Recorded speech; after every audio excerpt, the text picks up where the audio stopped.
사랑하는 성도 여러분, 좋은 아침입니다.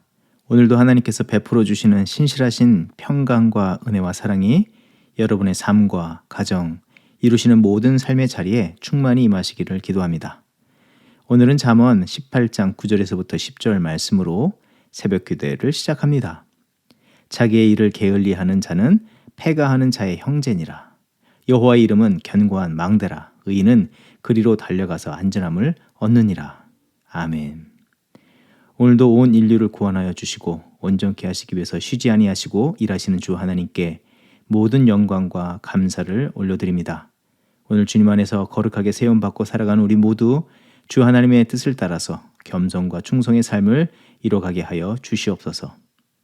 사사로운 생각과 감정, 자기 판단에 취해서 하나님의 영광을 가리우고 누군가의 심령을 실족해 하고 넘어지게 만들며 또 자신에게도 커다란 고통과 상처를 안기는 그런 어리석은 길로 가지 않게 하여 주시고 모든 일을 온전케 하시는 주의 진리의 말씀을 쫓아서 매 순간 삶을 대하고 살아가게 하여 주시옵소서. 진리가 아닌 자리에서 멈춰 설 줄 알게 하시고 비록 자기 생각과 감정에 용납되지 않는다 해도 자기를 부인하고 주의 뜻을 따라서 믿음의 길을 걸어갈 줄 아는 주를 닮은 참된 주의 제자요 자녀로 살게 하여 주시옵소서. 그런 참된 믿음의 삶을 통해서 영적인 승리와 주께 영광 돌리는 이 하루의 삶이 되기를 간절히 소원합니다. 그런 삶을 이루게 하여 주시옵소서. 모든 것을 감사드리며 예수님의 이름으로 기도합니다. 아멘. 오늘 우리에게 주시는 하나님의 말씀은 사사기 9장 22절에서부터 29절 말씀입니다.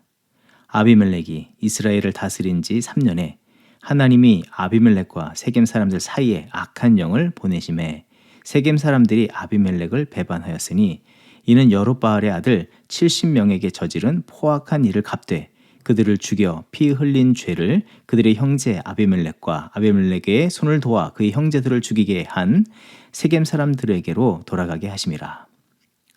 세겜 사람들이 산들의 꼭대기에 사람을 매복시켜 아비멜렉을 엿보게 하고 그 길로 지나는 모든 자를 다 강탈하게 하니 어떤 사람이 그것을 아비멜렉에게 알리니라.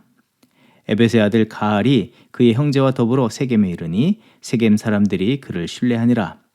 그들이 밭에 가서 포도를 거두어다가 밟아 짜서 연회를 베풀고 그들의 신당에 들어가서 먹고 마시며 아비멜렉을 저주하니 에벳의 아들 가알이 이르되 아비멜렉은 누구며 세겜은 누구이기에 우리가 아비멜렉을 섬기리요. 그가 여룻바알의 아들이 아니냐. 그의 신복은 수불이 아니냐. 차라리 세겜의 아버지 하몰의 후손을 섬길 것이라. 우리가 어찌 아비멜렉을 섬기리요. 이 백성이 내 수하에 있었더라면 내가 아비멜렉을 제거하였으리라 하고 아비멜렉에게 이르되 내 군대를 증언해서 나오라 하니라. 아멘. 기드온의 아들 아비멜렉에 관한 말씀을 우리는 계속해서 묵상하고 있습니다. 하나님의 뜻을 떠나 불의와 죄와 악으로 스스로 왕이 되었던 기드온의 아들 아비멜렉의 왕권은 3년을 채 넘기기도 전에 아비멜렉을 옹립했던 친족들과 세겜 사람들로부터 배반을 당하여 흔들리는 지경에 이르게 되었습니다. 본문 28절에 보게 되면 세겜 족속 출신인 가알이라는 사람의 등장으로 아비멜렉의 왕위가 뒤흔들리게 되었는데 가알의 주장하는 바는 혈통적으로 출신 배경적으로 볼 때 아비멜렉보다 자신이 세겜의 왕이 되는 것이 더 합당하다는 것입니다. 이런 것을 볼 때 세상의 왕권이라는 것이 어떤 분명하고도 옳은 뜻에 의해서 세워지고 유지되는 것이 아니라 고작 사람들의 교만이나 또 혈연과 지연에 의해서 세워지기도 하고 흔들리기도 하고 무너지고 마는 온전치 못한 것임을 알 수 있습니다. 무엇보다도 그렇게 쌓아 올렸던 왕권의 무너짐은 23절에서부터 24절 말씀처럼 아비멜렉이 행하였던 죄에 대하여 하나님께서 심판하셨기 때문임을 알 수 있습니다. 여기에서 우리가 기억해야 할 것이 있다면 시편 75편 9절과 10절의 말씀, 나는 야곱의 하나님을 영원히 선포하며 찬양하며 또 악인의 뿔을 다 베고 의인의 뿔은 높이 들리로다. 시편 기자는 이 시편의 고백처럼 하나님을 높이고 경외하며 주의 뜻을 따라 겸손과 충성을 다하는 자에게는 하나님께서 놀라운 구원과 보호와 도우심의 역사를 베풀어 주시지만 악인은 반드시 꺾으시며 심판하시는 분이심을 고백하고 있습니다. 하나님을 경외하지 아니하고 하나님의 손길을 의지하지 아니하고 사람의 술수와 부정하고 악한 동기의 손으로 시작한 모든 일들의 결말이 그와 같다는 것을 말해주고 있습니다. 마침내 아비멜렉이 맞은 결말과 같은 그런 결말을 맞고야 만다는 것입니다. 무엇보다도 불신적 마음과 행위에 대하여 의와 거룩하신 하나님께서는 분명 그 죄를 찾으시고 또한 죄의 책임을 물으시며 심판하심을 이 말씀을 통해서 우리는 기억해야 합니다. 그러면서 성도들이 힘써야 할 삶은 무엇인가 생각한다면 세상의 사람과 같이 자기의 원함을 위해서 자기의 주장을 관철하고 높이려는 것이 아니라 늘 일상에서 역사의 주권자 되시고 통치자 되신 하나님의 뜻을 살피고 하나님의 뜻하심 속에서 자신에게 주어진 삶의 자리를 온전히 이뤄가야 하는 것입니다. 특별히 하나님께서 죄를 추격하시고 죄의 지은 자를 마침내 심판대에 세우시는 이 일들을 보게 하실 때에 이는 우리가 이 심판의 무서움 때문에 주춤거리는 인생이 되게 하시는 것이 주목적이 아닌 것을 우리는 알아야 합니다. 일상에서 주를 경외하고 주의 손길을 의지하는 의로운 삶을 이루어 하나님의 예비하시고 부어주시는 축복의 삶을 누리는 자가 되기를 바라셔서 하나님께서 그들의 허물과 죄를 드러나게 하시고 그 죄의 치유를 요구하시는 것이라는 것입니다. 십자가의 두 강도 중에 너무 늦었다고 끝까지 불신과 악을 토해내던 자는 그 범한 죄의 심판을 그대로 당하였지만 그 마지막 순간에도 회개한 한 강도는 주께서 다스리시는 그 축복의 나라 낙원에 이르는 은혜를 입지 않았습니까? 돌아보면 하나님께서는 이 범죄한 아비멜렉과 세겜의 모든 사람들에게도 회개하고 주의 뜻 안에서 회복되고 복을 얻는 자요 또한 주의 뜻을 이뤄갈 그런 사람들이 되기를 바라셔서 하나님께서 그들에게 기회를 주셨습니다. 이복 형제인 요담을 살리셔서 그리심산에서 회개하도록 외치도록 하셨고 3년이라는 시간을 기다려 주셨습니다. 또한 가알이라는 자가 자기가 왕이 되어야 하겠다고 아비멜렉을 대적하며 일어서게 하실 때에 그것은 마치 자신이 왕 되신 하나님 앞에서 그와 같은 교만과 악을 행하고 있음을 돌아보게 하는 시간을 갖도록 하신 것이라는 것입니다. 하지만 아비멜렉은 끝내 어느 길로 갔고 어떤 결말을 맺게 되었습니까? 자신의 왕권을 빼앗기지 않기 위해서 자기 백성에게 이 세겜 사람들과 싸우며 그들을 죽이기를 주저하지 않았습니다. 그렇게 자기를 끝까지 고집하다가 결국 도망친 이 세겜 사람들의 망대를 올려다 보다가 수치스럽고 비극적으로 한 여인이 아래로 던진 돌에 맞아 죽임을 당하게 되었습니다. 결과적으로 보면 한 개인의 교만과 욕심, 고집이 자기 자신에게 화가 되었고 또한 그 영향 아래 놓인 자들 모두도 비극에 다다르게 되었습니다. 그런데 가장 큰 문제인 것은 한 개인의 불신적 행위가 하나님께서 이루셨고 또 완성코자 했던 하나님 나라의 붕괴로 이어지게 되었다는 것입니다. 하지만 하나님께서 창조 이래로 또 사사기에서 새롭게 하시는 그 역사에서 하나님의 뜻하신 것은 그러하지 않았습니다. 창세기 1장 26절 이하의 말씀, 하나님이 그들에게 복을 주시며 하나님이 그들에게 이르시되 생육하고 번성하여 땅에 충만하라. 땅을 정복하라. 바다의 물고기와 하늘의 새와 땅에 움직이는 모든 생물을 다스리라 하시니라. 이것이 분명 하나님의 뜻입니다. 이 말씀 속에서 다시 한번 우리가 기억해야 하고 품어야 할 것은 우리 존재가 단순히 한 개인의 삶을 넘어서 하나님의 크신 뜻과 계획, 역사 속에 있음을 기억해야 하고 그런 영적인 시각을 가지면서 대인 관계 가운데 또 사업 가운데 자녀 양육 속에서 그의 공동체에서 이 사역과 삶을 온전히 이뤄가야 하는 것입니다. 오늘 내가 주어진 자리를 점검해 볼 때 하나님의 뜻보다 내 생각에 몰두하고 고집하고 세상이 그릇된 왕처럼 자기 주장하는 일로 몰두하고 있지는 않습니까? 그로 인해서 가장 소중한 가족의 관계를 깨트리고 아프게 하고 혼란과 분열을 일으키고 또 그런 모습으로 삶의 자리 곳곳에서 그 모든 자리를 전쟁터로 만들며 그러한 일로 그동안 하나님께서 세워오셨던 거룩한 역사를 깨어지게 하고 붕괴시키고 있지는 않느냐 하는 것입니다. 마태복음 6장 33절의 말씀, 너희는 먼저 그의 나라와 그의 의를 구하라. 그리하면 이 모든 것을 너희에게 더하시리라. 성도는 끝끝내 나의 원하고 바라는 바나 내가 군림하고자 하는 상황, 그런 자리를 만들어가는 것이 아니라 그러할수록 더더욱 왕 되신 하나님의 뜻 안에서 내가 살아가고 있음을 알고 인정하며 그 서 있는 자리에서 하나님의 나라가 세워지도록 힘써야 합니다. 영적인 바른 질서를 따라서 하나님의 주권과 통치와 다스림 안에서 그 자신들에게 허락하신 삶의 자리를 하나님의 뜻으로 섬겨나가야 합니다. 하나님께서는 이런 성도를 기뻐하십니다. 또 이런 자들을 통해서 귀한 믿음의 그릇으로 사용하여 주의 나라를 완성해 나가실 것입니다. 그렇다면 그릇된 아비멜렉의 길을 가지 않고 그 아버지 기드온의 처음에 그 하나님 나라를 위해서 거룩하게 쓰임받았던 삶과 같이 살기 위해서는 무엇이 필요하겠습니까? 다른 것이 아니라 하나님의 영이 임재하여 주셔야 합니다. 성령의 충만과 기름 부으심이 있어야 하고 주의 진리의 말씀이 늘 그 사람의 마음에 가득하여 그 말씀이 주장하시는 대로 순종하는 삶을 이뤄가야 하는 것입니다. 그 말씀에 순종하려는 순전한 마음과 믿음의 자세를 유지해야 합니다. 그리고 하나님께서 뜻하신 그 바른 뜻으로 정신을 깨우고 또 주의 나라를 이뤄가기를 더욱더 힘써 나가야 하는 것입니다. 아비멜렉이 그 자녀에게 나의 아버지는 왕이라는 그릇되게 심어준 정체성을 따라 사는 것이 아닌 것입니다. 하나님께서 그에게 앞서서 주셨던 거룩한 뜻과 정체성에 온전히 하나 된 삶을 이루기를 힘써야 합니다. 하나님께서 믿음의 백성들을 향하여서 두신 거룩한 정체성과 뜻은 무엇입니까?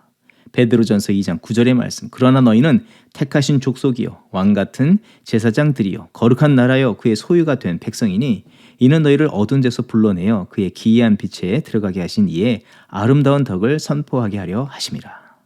그렇다면 사랑하는 성도 여러분, 오늘 우리는 이런 참된 정체성을 가지고 또 그것으로 무장되어서 살아가고 있습니까? 예수 그리스도께서는 이 땅에 사실 때에 거룩한 정체성, 곧 참된 왕이요 선지자요 제사장의 직분으로 사셨습니다. 죄를 범한 백성의 죄를 대속하는 제사장으로 사시면서 죄로 불화한 하나님과의 관계를 십자가를 대신 지심으로 화목케 하시는 사명을 감당하셨습니다. 누가복음 7장 22절의 말씀처럼 맹인이 보며 못 걷는 사람이 걸으며 나병 환자가 깨끗함을 받으며 귀먹은 사람이 들으며 죽은 자가 살아나며 가난한 자에게 복음이 전파된다 하라 명령하신 그 말씀처럼 이 땅에 오셔서 보기는 보아도 보지 못하고 듣기는 들어도 듣지 못하며 부정에 쌓인 자들에게 하나님의 뜻, 이 생명의 복음을 전하여 그들을 온전케 하시는 사명을 감당하셨습니다. 또한 예수 그리스도께서는 모든 권세와 위엄을 가지신 창조의 주권자와 능력이 주가 되시나 그 힘과 권세로 연약한 백성 위에 군림하는 자가 아니라 겸손으로 섬기며 그들을 수종 들었던 종으로서 살아가셨습니다. 오늘 우리가 힘쓰고 닮아야 하는 것은 예수 그리스도께서 가지셨던 이 정체성을 따르는 삶이어야 합니다.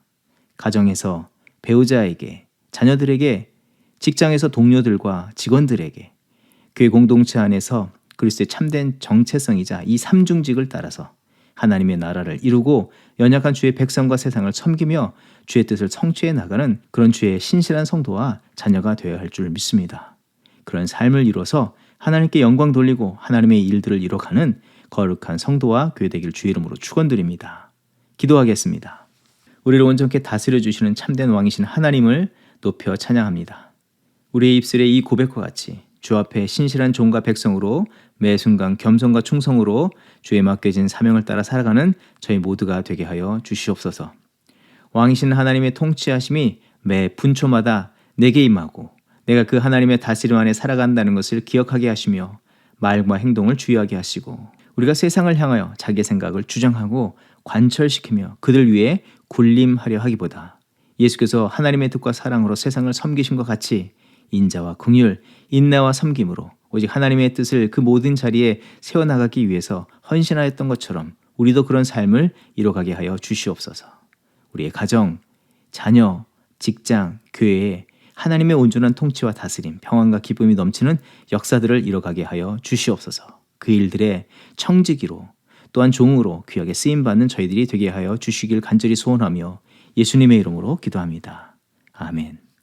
이 시간 중보기도의 제목을 나누며 함께 기도하는 시간 갖도록 합니다. 먼저는 부모 세대를 위해서 기도합니다. 학부형들에게 특별한 은혜를 부어주셔서 하나님의 힘과 하나님의 공급하심과 하나님의 뜻하신 바를 따라서 세상과 자녀들을 살펴보면서 그들을 하나님의 뜻과 비전 가운데로 이끌어갈 수 있는 그런 부모 세대가 되게 하여 주시옵소서. 뿐만 아니라 교회 영적 부모 세대들을 위해서 기도합니다. 동일한 은혜를 이들 위해 부어주셔서 믿음의 바톤을 물려받고 또한 그것을 전달해 줄 수 있는 그런 영적으로 성숙한 공동체 되게 하여 주시옵소서. 그래서 다음 세대가 일어나서 계속해서 주의 역사를 온전히 감당하는 그런 성도와 교회 되게 하여 주시옵소서.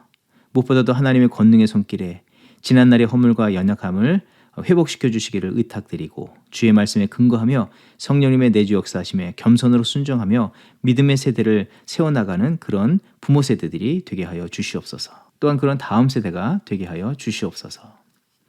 계속해서 기도할 때 예배의 회복과 예배 삶을 위해서 기도합니다. 우리의 마음의 중심으로부터 온전한 예배가 회복되기를 위해서 기도합니다. 삶이 예배가 되는 영적 삶을 이뤄가게 하여 주시고 예배 가운데 하늘로부터 거룩한 성령의 불이 우리의 심령 가운데 임하기를 위해서 기도합니다. 영적인 어둠이 물러가게 하여 주시고 영적 혼탁한 세대에 주의 거룩한 등불과 같은 자들로 일으켜 세워져서 주의 구원의 역사를 이뤄가는 성도와 교회 되게 하여 주시옵소서. 대면 예배와 온라인으로 드려지는 예배 가운데 동일한 성령의 임재와 역사가 나타나게 하여 주시옵소서. 새벽 기도의 은혜를 더하여 주시고 수요 오전 예배와 중고등부 주일학교 예배에 은혜를 부어 주시옵소서. 또 각 성교의 원래회 예배와 소그룹 모임이 예배와 사랑과 교제가 넘치는 자리들이 되게 하여 주시옵소서. 모든 예배하는 자들 위해 하나님의 그 귀한 은혜가 충만히 임하여서 삶의 모든 부분들의 연약함이 치유되게 하여 주시고 강건을 얻어서 주의 선한 역사를 이루가는 그런 성도들 되게 하여 주시옵소서. 합심으로 기도하겠습니다.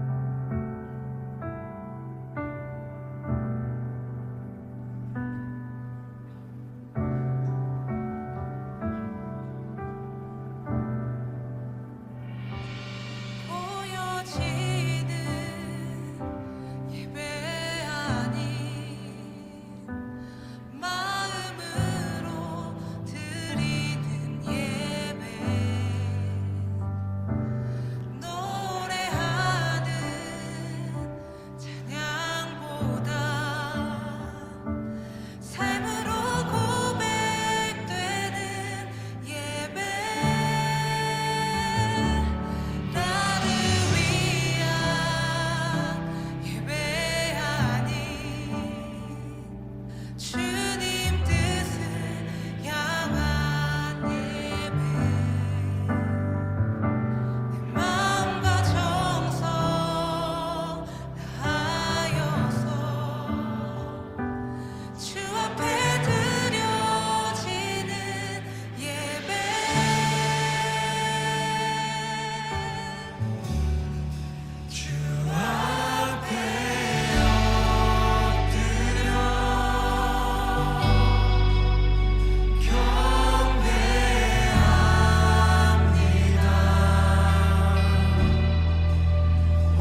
날 보듬으시고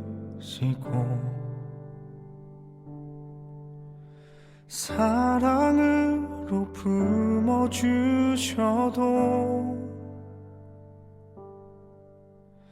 내 마음 한 자락도 지키지 못하는 이 모습 부끄럽습니다. 따스한 곁을 내어주신 주님 앞에 나아갑니다.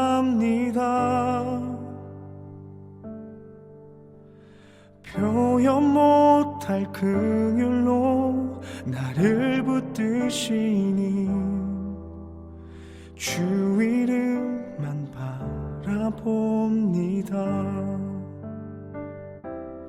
매일 마주한 슬픔을 견뎌나가며 주 예수의 마음을 닮아 가네. 두려운 걸음마다 주가 동행하니 주 의지하며 오늘을 걷네. 주의 신실한 소망을 깊이 담으며 주 예수의 풍요를 채워가네. 하나님의 자녀로 명예 지켜가며 깊어진 삶을 주께 드리네.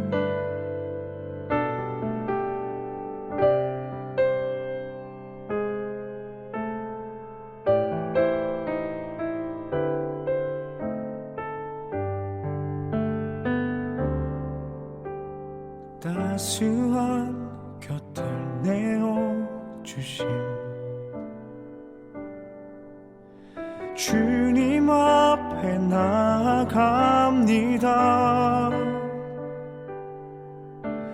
표현 못할 긍휼로 나를 붙드시는 주 이름만 바라봅니다.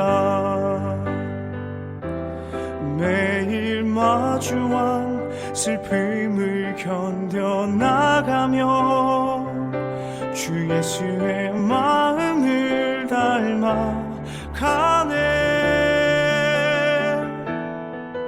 두려운 걸음마다 주가 동행하니 주 의지하며 오늘을 걷네. 주의 신실한 소망을 깊이 담으며 주 예수의 풍요를 채워가네. 하나님의 자녀로 명예 지켜가며 깊어진 삶을 주께 드리네. 주의 신실한 소망을 깊이 담으며 주 예수의 풍요를 채워가네. 하나님의 자녀로 명예 지켜가며 깊어진 삶을 주께 드리네. 하나님의 자녀로 명예 지켜가며